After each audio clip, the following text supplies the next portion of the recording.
परिचय।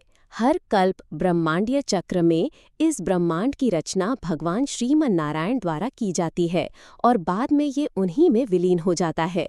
ओम विष्णवे नमः। ओम गोविंदा नमः। ओम गोविंदा नमः।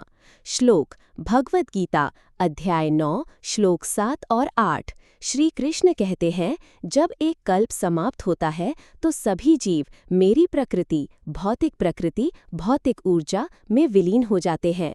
जब अगली सृष्टि शुरू होती है, हे कुंती पुत्र, तो मैं उन्हें एक बार फिर रचता हूँ। अपनी भौतिक प्रकृति पर निर्भर रहते हुए और उन संबंधित जीवों के अंतर्निहित स्वभाव के अनुसार मैं इन असंख्य रूपों की रचना नए सिरे से करता हूँ। श्लोक श्री कृष्ण ने इस प्रकार कहा, भगवद गीता अध्याय 7 श्लोक 7। हे अर्जुन, मुझसे श्रेष्ठ कोई नहीं है। जिस प्रकार मोती एक धागे में पिरोए होते हैं, उसी प्रकार सब कुछ मुझ पर ही टिका है। भगवद गीता अध्याय 10 श्लोक 20। हे अर्जुन, मैं सभी जीवों के हृदय में निवास करता हूँ। मैं ही समस्त सृष्टि का आदि, मध्य और अंत हूँ। भगवद गीता अध्याय 15 श्लोक 12।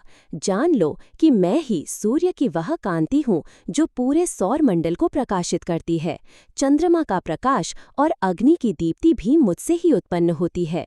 भगवद गीता अध्याय 10 श्लोक 41। जान लो कि जिस भी वस्तु को तुम सुंदर, गौरवशाली या शक्तिशाली समझते हो, चाहे वो कुछ भी हो, उसकी उत्पत्ति केवल मेरी दिव्य कांति की एक सूक्ष्म किरण से हुई है।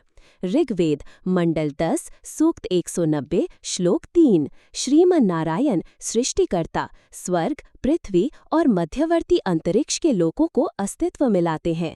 जिस प्रकार उन्होंने पिछले ब्रह्मांडीय चक्र में पृथ्वी, सूर्य, चंद्रमा और आकाश की रचना की थी, उसी प्रकार वे वर्तमान युग में भी उनकी रचना करते रहेंगे और भविष्य में भी इसी प्रकार उनकी रचना करते रहेंगे।